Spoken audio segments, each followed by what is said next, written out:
Are you dreaming of visiting Switzerland? Planning a trip to Switzerland is very exciting, but it can also be overwhelming. How do you choose which of the many scenic cities, towns and villages to visit?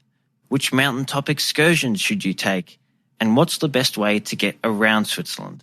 And of course, how much of the country can you realistically see within your time frame? If you've asked yourself any of these questions, this is the podcast for you. This is the Holidays to Switzerland travel podcast, and in each episode, your host Carolyn Schonnefinger chats with Swiss travel experts to answer your most commonly asked questions, provide practical tips, and take you on a virtual visit to the most popular destinations, and of course some hidden gems to help you plan your dream trip to Switzerland. And you'll hear plenty of conversations about Swiss cheese and chocolate too. Are you ready to plan your trip to Switzerland? Well, let's get started. Hi there, welcome to episode 84 of the Holidays to Switzerland podcast. I think you're going to find today's episode super helpful as it's all about using Swiss public transport. It's probably safe to say that the majority of visitors to Switzerland would use public transport at least once during their trip. So today's episode really is for everyone. With the densest and what is widely regarded as the best public transport network in the world, getting around Switzerland by train, bus and boat makes perfect sense.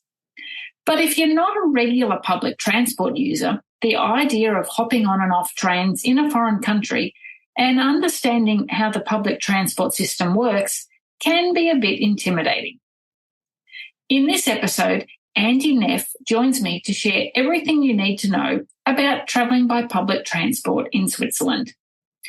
Andy tells us about the different types of tickets you can buy and where to buy them, how to know where to sit when you board a train, where to look up timetables, tips for travelling on public transport with luggage, and much more. If you have any concerns about using the Swiss public transport network, they'll be put to rest with this episode. Before we welcome Andy back to the podcast, I'd like to say thank you to the folks from Switzerland Tourism for sponsoring the podcast. Make sure you visit their website, myswitzerland.com, for Swiss travel tips and inspiration. If you need the train ride of a lifetime, you need Switzerland. Now, speaking of trains, let's hear from Andy. Good morning, Andy, and welcome back to the podcast. You're a frequent guest on the show, and it's great to have you back again. So just in case people don't remember, could you give us a bit of an introduction and tell us what you do? Always a pleasure to be here. Good morning, Caroline. Well, it's 7:30 in the morning here because I live in Switzerland, in the suburbs of Zurich. My name is Andy Neff, and I'm market manager for Swiss Travel System. I have been working for the railways and companies close to the railways for 29 years now. Yes, well, you're a real train expert, especially a Swiss train expert, as you've shared with us on many occasions. So it's great to have you back to tell us more about the trains. And we know that travelling by train is probably the most popular way to get around Switzerland. But for folks who are coming to visit Switzerland and they're perhaps not regular users of public transport, it can be a little bit daunting. So they've decided on rail as their mode of transport, and that's the first step. But then they really don't know what to expect when it comes to actually getting on the train and getting from A to B. That can be a little bit overwhelming. So I think you'll be able to put everyone's mind at ease with all this information and the practical tips that you're going to share with us today. Yes, that's a great pleasure to talk a little bit more about our public transport network and how easy it is to get around by public transport. And there is one thing I really want to point out. Don't be afraid. Don't worry. You may be anxious to use public transport in Switzerland because, well, there is, I think, nothing comparable in the world. But in the end, it's really easy and practical and everything is well signed and explained. So don't you worry. Try it. After the first day, you will fall in love with public transport in Switzerland. Absolutely. All right, so let's start by talking about using public transport with the Swiss Travel Pass, because many visitors to Switzerland purchase a Swiss Travel Pass. But just in case we have people listening who don't know what it is, can you just give us a little bit of an overview of the Swiss Travel Pass? Yes, keep in mind that the Swiss public transport is operated by more than 250 public transport companies. Well, imagine you had to buy a ticket for every single of these companies. That's why we have the Swiss Travel Pass. So the Swiss Travel Pass is the all-in-one ticket for the Swiss public transport. Call it our flagship product. The good thing is, with this ticket, you just hop on and hop off wherever and whenever you like. Excellent. Now, it is, as you say, very handy to use. And I always recommend to people that they buy their Swiss Travel Pass before they leave home. Then they've got it with them. As soon as they arrive in Switzerland, they can start using it. So if they've done that and they've got the Swiss Travel Pass, are there any steps that they need to take before they can hop on the first tram, train or bus? Yeah, also from our side, we highly recommend to get the ticket in advance. You avoid queues in Switzerland. And the good thing is, with the Swiss Travel Pass, you don't have to do anything before traveling. You really arrive to Switzerland, arrive to Zurich or Geneva airport, you get off the plane, you walk down to the railway station, which is right in the terminal, you hop onto the next train. That's it. There is no validation required. You just start traveling, and that's really a good thing. A small exception is the Swiss Travel Pass Flex. You remember there are two kinds of Swiss Travel Passes. There is the consecutive pass, which is probably the most widely used pass. But then there is also the Flex Pass, where you can choose the dates of traveling within a monthly period. And there you have to activate the days. Day by day, you have to activate them. And since nowadays we have only e-tickets, so you don't get a physical paper ticket anymore where you can write something in, you have to do that online. And there is a special website called activateyourpass.com. That's where you can do that.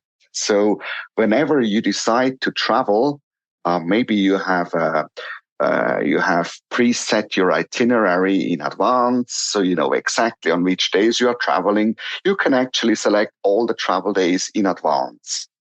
Though you keep the flexibility. Changes can always be done before traveling. Once you have started your trip in the morning, you cannot change the date anymore. So if you activated it for a day and you woke up that morning and the weather was terrible, so you decided, well, we're not going to do that trip today, you could then change that travel date to the next day. Exactly. That's how it works. Yes. Okay, good. All right. So you've got your pass, and if you have a Swiss Travel Pass Flex, you have activated it. What happens then? Can you just jump on any train? Yeah, that's another very important point. In Switzerland, we don't know seat reservation on regular trains. So free seating, that's the rule here. That's how we do. And don't worry, there's plenty of space available when avoiding rush hour. And rush hour is pretty early in the morning here in Switzerland, starts at about 6:30 till about 8:30. After that, you are fine. And so you basically board the train, look for a free seat, and enjoy the trip. One exception are the premium panoramic trains. Those trains require seat reservations, which I recommend to do as early as possible. They usually open the system about 3 months prior to the travel dates. Okay. All right. So you've hopped on the train, you've found a free seat and you've sat there. And it's important to remember that you need to carry that Swiss Travel Pass with you at all times, isn't it? That's correct. So you always have to have the Swiss Travel Pass. As I said, it's an e-ticket nowadays. So you can either show it on your mobile phone as a PDF file, right? You receive a PDF file when you purchase it. So you show that on your mobile phone, but I always recommend to have a printed version as well as a backup, just in case you run out of battery or whatever. Always have these backup tickets. How to say, traveling without a ticket in Switzerland can turn out to be quite expensive. So make sure you always have the ticket with you. Okay, great advice. So if someone isn't purchasing the Swiss Travel Pass, what are some of the other ticket options that they could purchase and use for their transport? There are quite a few alternatives. For example, there is a Swiss half fare card. There is a Swiss half fare card for a month available. So that's especially for the tourists coming to Switzerland. The Swiss half fare card in general is an annual ticket, the standard half fare card, which is extremely popular among the Swiss. So most of the Swiss people have such kind of a half fare card, which is cutting ticket prices into half. And especially for the tourists from abroad, doesn't make sense to have an annual ticket. We came up with this half fare card for a month, which is a very good alternative. Regular train tickets can be quite expensive here in Switzerland. And with this half fare card, it really helps to save on traveling costs. So you buy then point-to-point tickets with a 50% reduction. And this also works for mountaintop excursions. This also works for boat and bus trips. And that's just a very good alternative. In case you really do only 1 or 2 trips and only limited traveling, only short distance, just a normal point-to-point ticket can also be an alternative at full price. As I mentioned before, make sure to have a ticket when boarding the train, so you always have to buy the ticket in advance. On most public transport, there is no ticket purchase available, meaning there is not a conductor on the bus where you can buy a ticket, or on the train. Many trains run without the conductor. They run in a so-called self-control mode, meaning there can be random ticket checks. And should you be on a train or on a bus without a ticket, while such kind of random check is happening, it is going to be very costly. The other thing is they open a record, and you know how it is. It's not good to be in such kind of a record. So better make sure always buy the ticket in advance. Definitely don't want to be in Switzerland's bad books, that's for sure. There we are. So where's the best place for people to get those point-to-point tickets once they're in Switzerland? So there are still ticket counters at quite a few stations, but not all stations provide this facility anymore. Especially at smaller stations, those ticket counters have been closed. And as it is, they have been replaced by a ticket machine.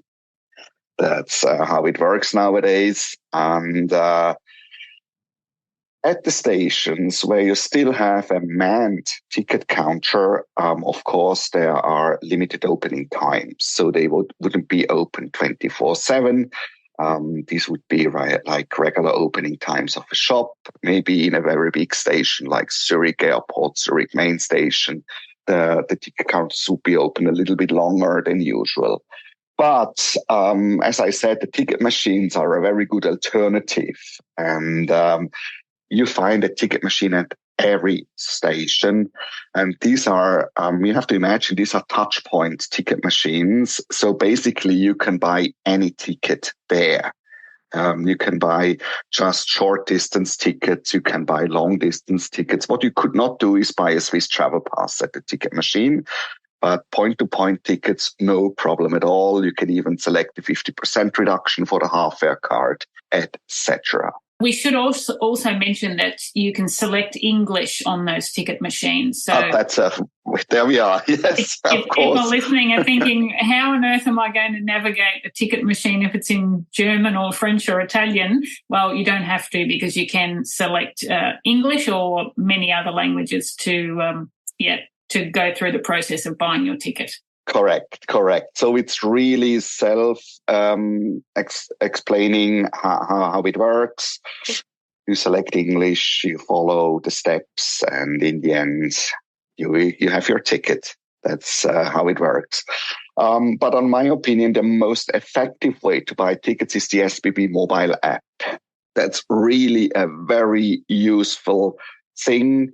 The SBB mobile app for your mobile phone, for your smartphone, or then the online ticket shop, which is more or less the same, but on a computer, on the internet.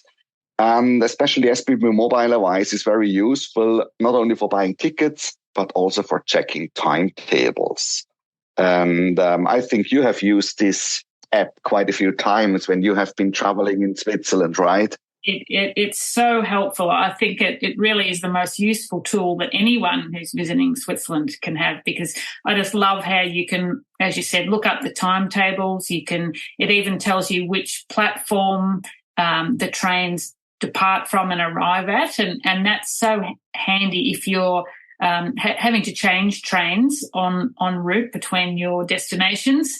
It's always good to know, okay, I'm going to get off at platform 2, but I need to get on to the next train at platform 4 or 5.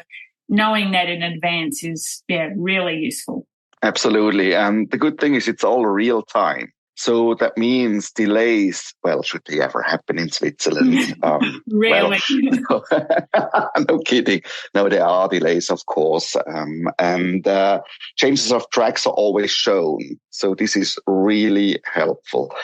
And but of course, there are also departure boards at all the stations. And so there is usually a main board at every station where you have all the departures. These are very big indicators, or they are smaller screens, which is always real time as well. But then you also have the indication boards on the track, right, on the platform. They usually show the next departure with the final destination and the stops in between, and also the formation of the train, meaning where to find first class, where to find second class, the restaurant car, the family car, etc. It's all indicated on that board so that you can place yourself at the right area of the platform, because stops in Switzerland normally the train don't stop for ages. On a normal station, the train stops maybe 1-2 minutes. So better make sure to get on the train swiftly. Yeah, absolutely. And like you mentioned there, having that indication of whereabouts the train will stop is so handy, because if you've got a second class ticket and you're waiting where the first class coach is going to pull up, you might have to move pretty quickly to get to the second class carriage. So that's really handy. Yes, and the trains can be pretty long too. And when there's a lot of people on the platform, people with luggage all trying to get on, it can be a bit nerve-wracking if you're standing in the wrong spot. There we are. Yes. What are some of the other services that we can find at the railway stations?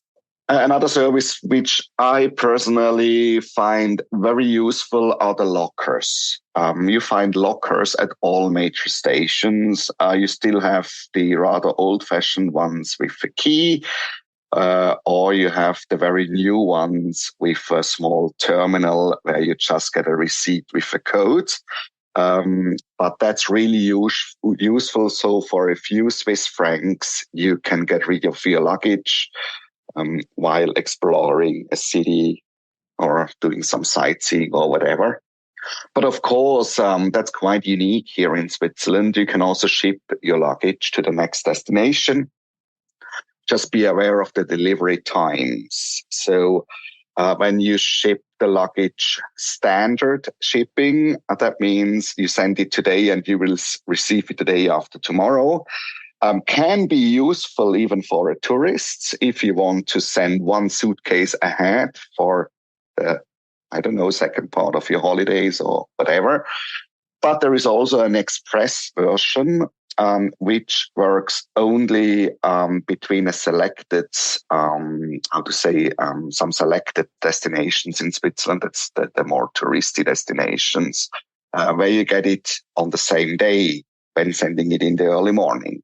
And the good thing is this can also be done from hotel to hotel, by the way.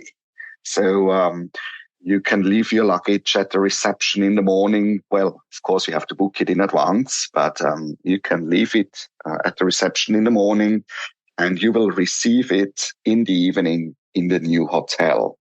Of course, everything has a certain price, especially in Switzerland, but the good thing is it works, right? And imagine what you can do without luggage.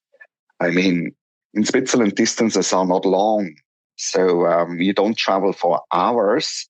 That means you can stop always in between, do some sightseeing on the way, go up a mountaintop, take a boat instead of the train, do some sightseeing, do a hike somewhere, get off for having lunch somewhere or whatever, and you never ever have to worry about your luggage.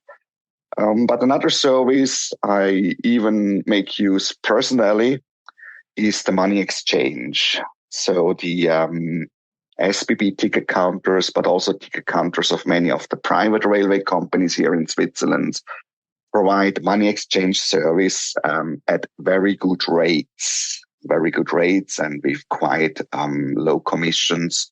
So this may be a good opportunity to get Swiss francs, even though, of course, credit cards are very widely accepted here in Switzerland, but it's still very useful to have a coin every now and then. For example, toilets. That's a big thing in Switzerland. Most of the public toilets are not free of charge. You have to pay a small amount to make use of this service, yes.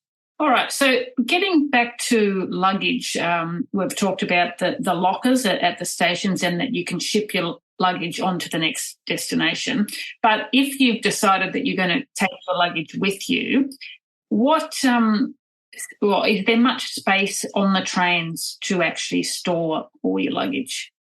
There is not too much space on the train, but there is. Yes, there is space on trains, on buses. Even should you take your luggage on a boat, there is space on a boat as well.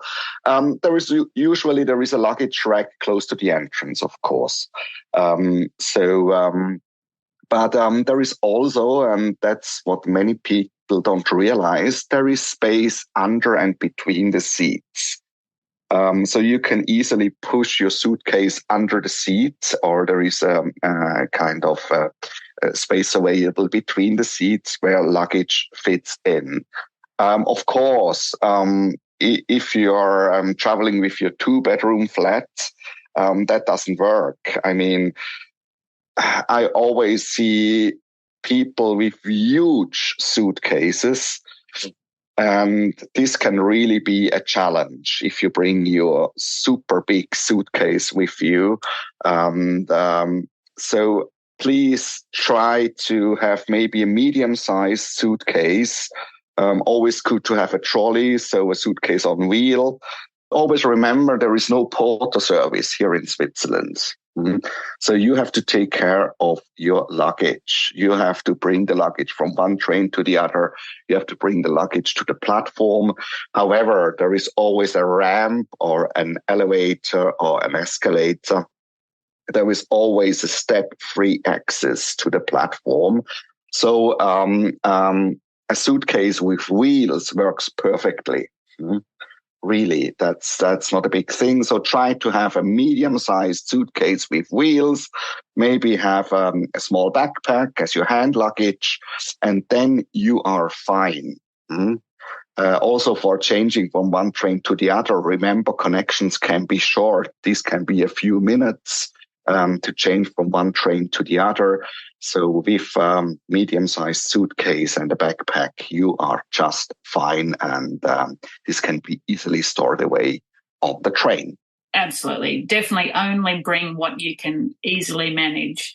And what you can lift too, if you've got to lift it up, some trains, especially like the big intercity trains, you have to get up steps to get into the carriage, and trying to haul up a huge suitcase can be really difficult. Yeah. So most trains nowadays provide same level entrance, but you might remember that especially the intercity trains are double-decker trains. And there, of course, you can't avoid steps on the train. But also, so there is a certain weight limit usually on the plane already. Flying economy class, you can usually take like 23 kilograms with you. And if you're under that limit and your suitcase is medium sized, you're just fine. Right. All right. One of the things that I've noticed when I've been traveling in Switzerland is that some of the trains, and particularly the buses, they don't automatically stop at every station or every bus stop.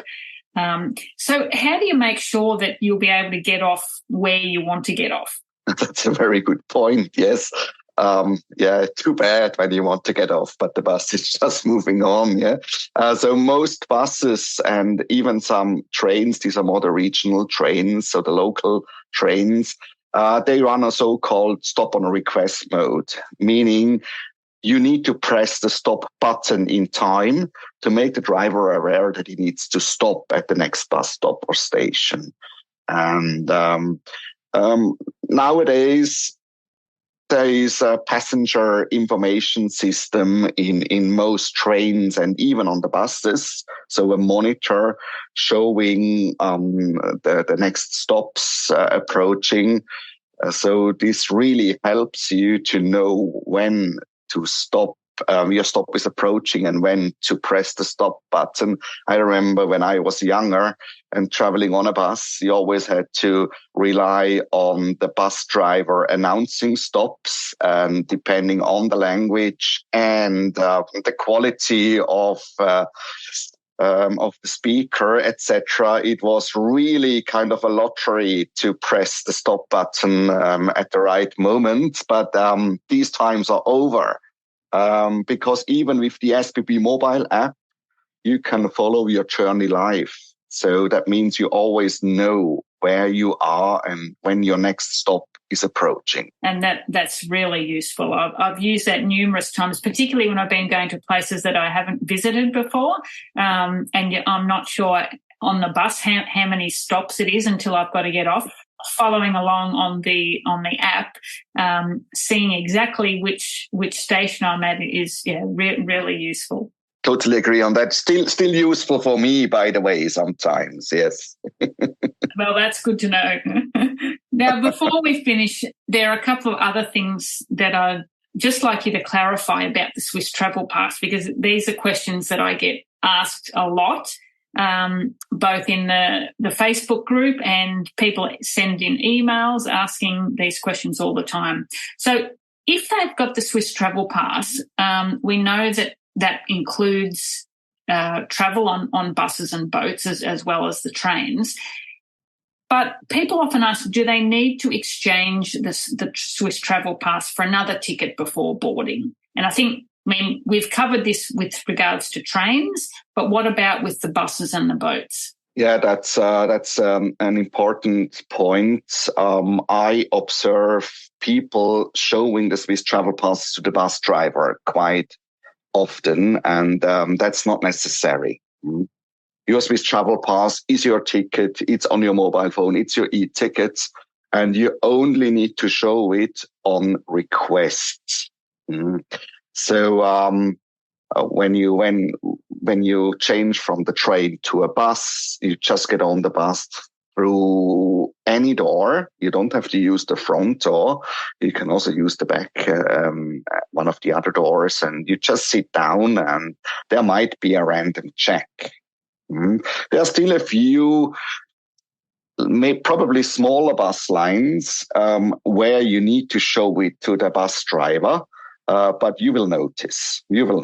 Then usually there's only one door open and there is a queue in front of the bus driver. So you will notice. But let's say on 80 or 90% of all the buses, you just get on, you just sit down and that's how it works. By the way, how to recognize whether a bus is running on the self-control mode. That's when you see yellow stickers, yellow signs with an eye on it. That means you're in a self-control zone. This applies to the trains, to the boats, to the buses. Whenever you see such kind of an eye, that means you don't have to show your ticket automatically. You only show it on request. And you better be sure you have a ticket, right? And there is one exception when you travel by cable car or mountain railway, meaning your Swiss travel pass is not fully valid on those. That means you have to buy an additional ticket at a reduced rate. Remember, with the Swiss travel pass, you get up to 50% reduction on mountaintop trains. So when traveling, for example, to the Mount Titlis, Pilatus, or the Schilton, you have to go to the ticket counter. You have to present your Swiss travel pass, and you will get tickets. Fantastic. That's how it works. Very, very easy and straightforward. Of course, it's Switzerland. All right. If you say so, yes. You have been traveling many times in Switzerland. You know I'm a convert. You know it by now. That's it. Well, thank you for sharing all that with us. It's been very helpful, and I know our listeners will be very grateful to know all that before they set off on their trip. I know you're going to come back again in December and give us some news and updates about travelling by train in Switzerland next year, in 2024. But for today's time, thank you again. Great pleasure always, and can't wait to be in your podcast in December again. Thank you, Caroline. Are you feeling more confident about using the Swiss public transport network now? Armed with all this info, you'll be travelling around Switzerland with ease. As Andy said, after your first day of travelling by train or bus or boat in Switzerland, you'll wonder why you were so nervous about it. The entire public transport network runs like clockwork, like a Swiss watch, in fact, and it's a very convenient way to get around the country. And one thing Andy didn't mention is just how clean the trains and buses are. Prepare to be impressed. If you're keen to know more about the Swiss Travel Pass, I'll include a link to our detailed guide to this all-in-one ticket and where to buy it in the show notes for this episode. In the show notes, you'll also find links to previous episodes featuring Andy talking about Swiss trains and some other helpful articles about rail travel in Switzerland. Those show notes are at holidaystoswitzerland.com/episode 84. Thanks for joining me today. Until next time, tschüss. If you'd like more great resources to help you plan your dream trip to Switzerland, there are lots of ways to connect with us. Visit our website holidaystoswitzerland.com, sign up for our monthly newsletter, or join our friendly, helpful community of past and future travellers in our Switzerland travel planning group. You'll also find the links to connect with us in the show notes for this episode.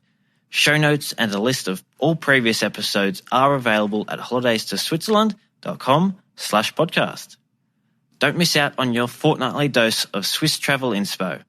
Hit the subscribe button on your favourite podcast app so you never miss an episode. And if you enjoyed the show, please leave a rating. That's all for this edition of the Holidays to Switzerland Travel Podcast. Thanks for joining us and happy travel planning.